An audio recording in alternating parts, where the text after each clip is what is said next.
I'm standing just south of our farm, about a half-mile south. This is a piece of land that we own, that our family has owned for over 140 years now. We're the only ones that have farmed it.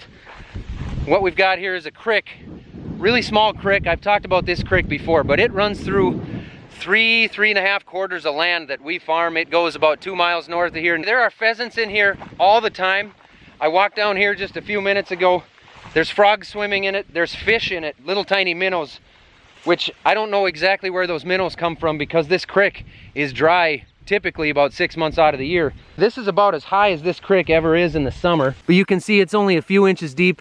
It is flowing, and you can see the banks are still getting cut. You know, when the water levels go up and down all the time, those banks are going to get cut a little bit. No matter what you have for vegetation around it, that water pressure coming through here from big rains is always going to cut that. There's nothing we can do about that.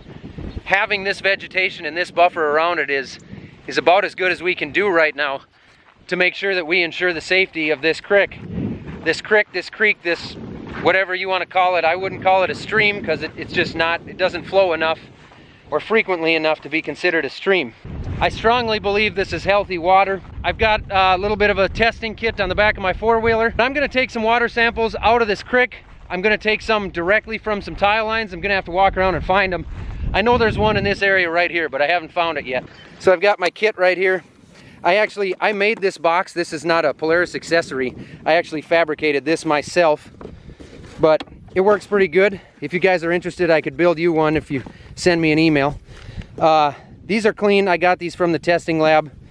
They're full of dust right now, but I brought my iPad with so that I can look at the different varieties I've got out here. That was for some of the scouting I was doing on the soybeans. But anyway, I'm gonna get to it. Well, I think this is the problem I'm gonna run into a lot. This is a big tile, big 8-inch tile. This is at least 20, possibly 30 years old. It's a good sized tile. It snakes up through here and takes a lot of water from a lot of different areas right up through here.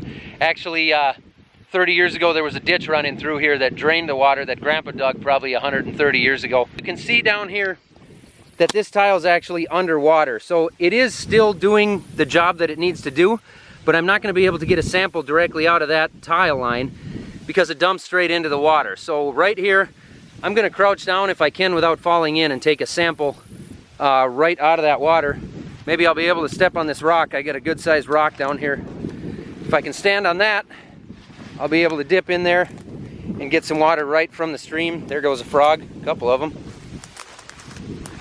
So there's the tile line coming in right there. I'm just gonna get the cap off here and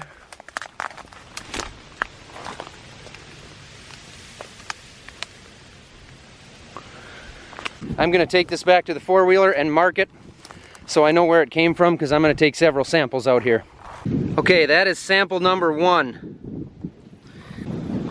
on the south quarter, south of 8-inch tile outlet.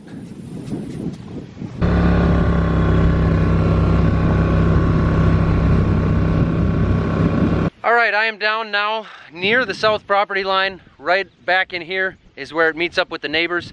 So this is the farthest south point that we own anything on this creek. You can see our main farm way out there. That's about halfway down this creek from where we own. So we own north of it, or we farm north of it for quite a ways as well. You can see here, it does look kind of ugly. I wouldn't want to take a drink out of that, I'll be honest with you guys. But if I did, I wouldn't be too nervous about it. So I'm gonna pull a sample from here, just so we've got what we want. Reach down in here.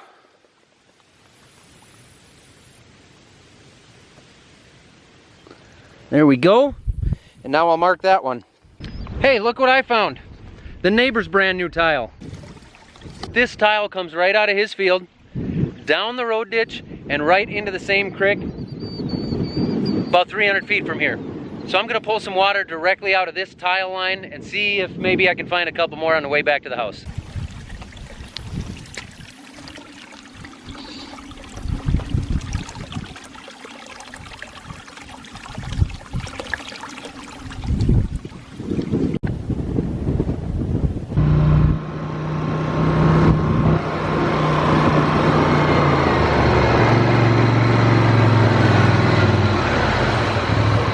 I've got 1, 2, 3 water samples here. These are a little bit dusty, but you can see that that's pretty clean looking water. Of course, there's no way to tell what's in there, especially for nitrates, by looking at it, but it's not ugly looking water.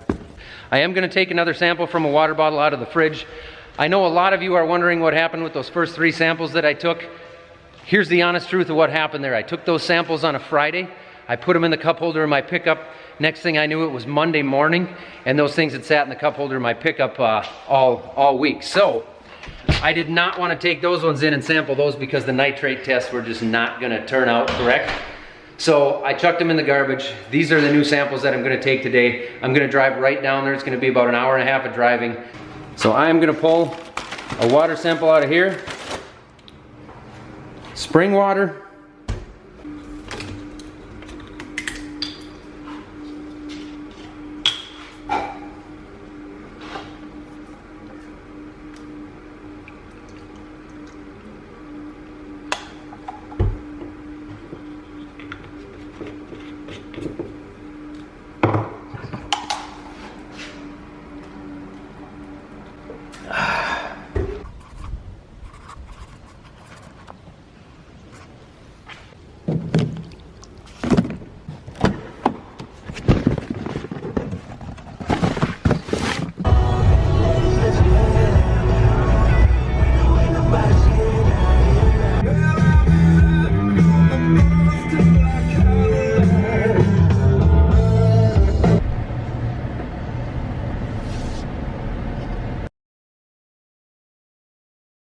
Hi, I was wondering if I could speak to somebody about the acceptable levels of nitrates and phosphorus in water. Parts per billion would be 10. Okay. All right. Do you happen to know on phosphorus?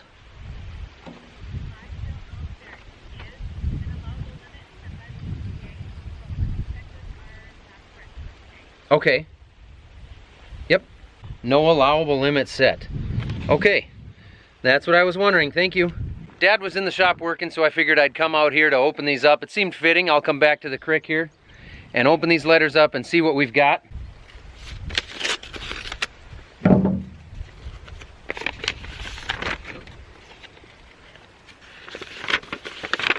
Okay, here's our water report. Our sample ID here, we've got 1, 2, 3, and 4. Nitrates parts per million. 2.8, 3.4, 9.8, and 8.4. So according to my Google machine over here, the EPA maximum contaminant level is 10 parts per million. Samples 1, 2, 3, and 4. Here's our numbers. Number 4 was my spring water. That's my second highest number I've got here. And in fact, numbers 1 and 2 came directly out of the creek that flows through 3/4 of our land. Those are by far the lowest levels. On the phosphorus, there is not actually an allowable limit set by the EPA. But when you look at it, 1 and 2 came right out of the creek. They're at a 0.25 and a 0.19. The 0.02, which is the cleanest of all 4, actually came directly out of the neighbor's tile line. That's the cleanest water on here when it comes to phosphorus. 0.04 came directly out of a spring water bottle that I had purchased from a store. And when you're looking at the nitrates, again, yes, the tile was the highest. The drinking water was not far behind it. And the creek was actually the lowest 2 numbers there. I'm not a scientist. I can't explain nitrates super well. But I can tell you that according to these numbers, the water flowing through this creek on our farm to the north of here, it has no buffer on it. It has a cow pasture at the beginning of it. The neighbors have cow pasture on one side of it.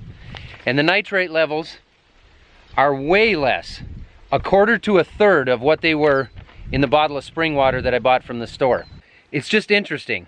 I hope I can come back here in another month and do this again and really see what we're looking at here, and probably kind of try to collect samples over time. I'll probably take from here, I'll take from other fields.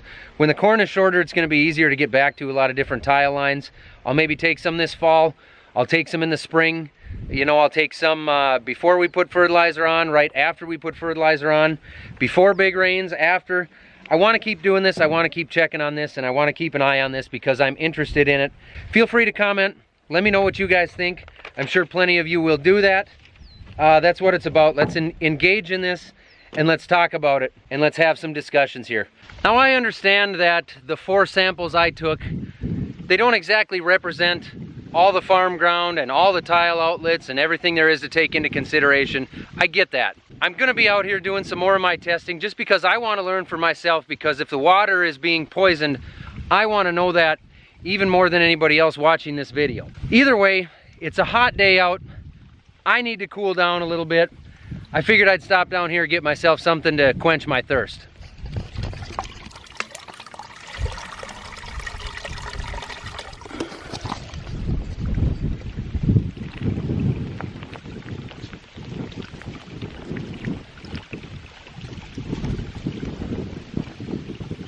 Ah.